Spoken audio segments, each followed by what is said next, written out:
Well, folks, welcome to another Friday fishing forecast. And like I say, every week it just seems like it's getting faster and faster. I just want to first of all say thank you to everybody that came out and visited us at the St. Pete Boat Show. Had a great turnout, had a great weekend, and thank you to everybody that came out. It's really a cool thing to be able to meet so many new people and to see kind of the impact that we're making with Tampa Bay Fishing Channel. And I always talk about this. I talk about how I'm trying to build, or we're trying to build, a community. And because we all love to go out and do the same thing, and that's go out and fish and catch fish. So we're trying to build this community, coming up with some different ideas. So if you guys have an idea, or if you have some kind of charity or something like that that we can get involved with, please let us know. There's a lot out there. I know a lot of people do with a lot of different things with a lot of different charities. So we're kind of looking for one possibly to hook up with and do some things with. But I just want to say thank you to everybody that came out. We really appreciate it. It was a huge turnout. We had a great time.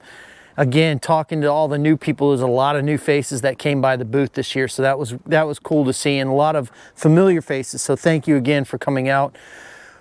As far as this weekend, it looks like this weekend is going to be a beautiful weekend. The winds are going to be a little bit up on Saturday morning, and then they're going to start laying down by Saturday afternoon. Sunday, they're supposed to lay down even more. Saturday, I think the high is like 71, 72. On Sunday, it's going to be 80, and then it's going to be 80 for the rest of the week until I think the next weekend. So we've got some beautiful weather coming up.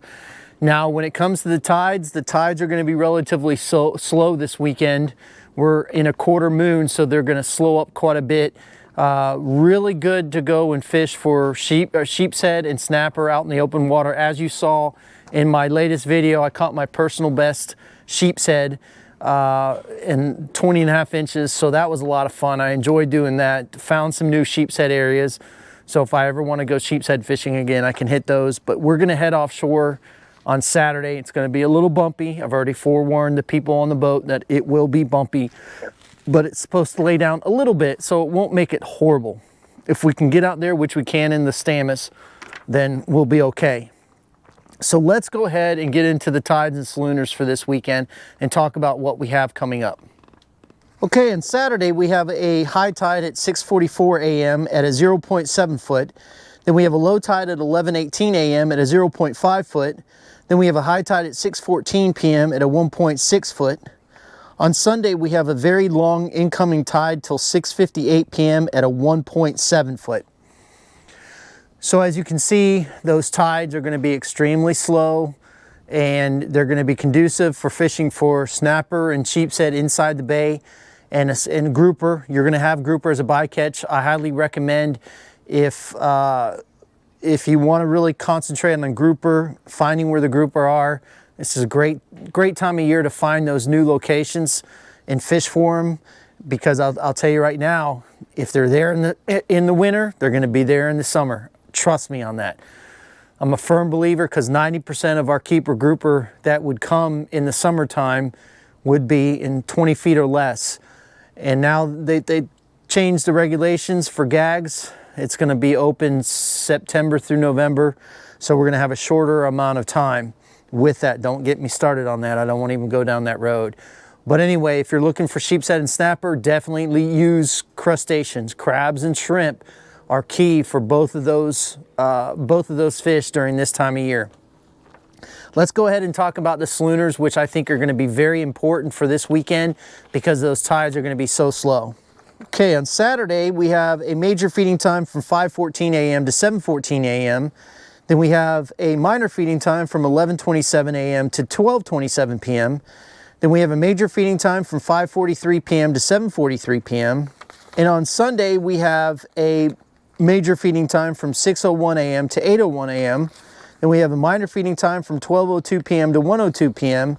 Then we have another major from 6:30 p.m. to 8:30 p.m. Again, if you're going to concentrate on catching fish, you want to make sure that you're in an area that has fish, because I think that those minor and majors are going to be very important when those fish are going to eat. Simply because the tidal movement. I'll never forget, I had some trips where the tide was moving very slow like this, and I would tell the clients the only time these fish are going to eat is on the minor feeding time that we have coming up. And sure enough, through that whole hour they ate, and then as soon as it turned off, they turned off and it was done. And I don't think we may have caught one or two other fish after that. So you really want to kind of concentrate on those major and minors for this weekend, or anytime, to be honest with you. You really want to pay attention to those. Again, I want to say thank you to the people that have been sending in pictures for the top catches for this week. We've got a couple pictures this week. I want to thank those people for sending those in. Let's go ahead and get into those. In this first pic, we have Jose with some real nice hogfish and a keeper red grouper. Now that is a real good table of fish. I gotta admit, Jose's been a very good customer of ours, and he's taking what he's been learning from us and putting it to use, and he's doing very well out there. So thank you, Jose, for sending those pictures in. And this next picture, was sent to us by Brian Allen. His sister Melanie Allen caught this real nice 17-pound, 29-inch red grouper. Now that is a stud of a red grouper. I don't even think I think my biggest is right around there, so that's a really nice red grouper. If you're gonna go offshore this weekend, I would highly recommend just kind of taking it easy. It's gonna be bumpy for sure, especially on Saturday. Sunday's supposed to lay down a little bit more, but I think those fish are gonna go off. I think they're gonna eat really good because of this cold front that we had, and now it's gonna warm up, and I think they're gonna put on the feed bag. I've heard that the bait was thick at the Skyway. This front, I think, may have kind of turned it off just a little bit, but I think by Saturday the bait should be there ready to catch. So if you're looking for bait, I would definitely look at the Skyway for bait. All the bait shops have shrimp. Little Manatee River Bait and Tackle Shop, they have shrimp. Palmetto has shrimp. So stop by those locations, pick up your shrimp.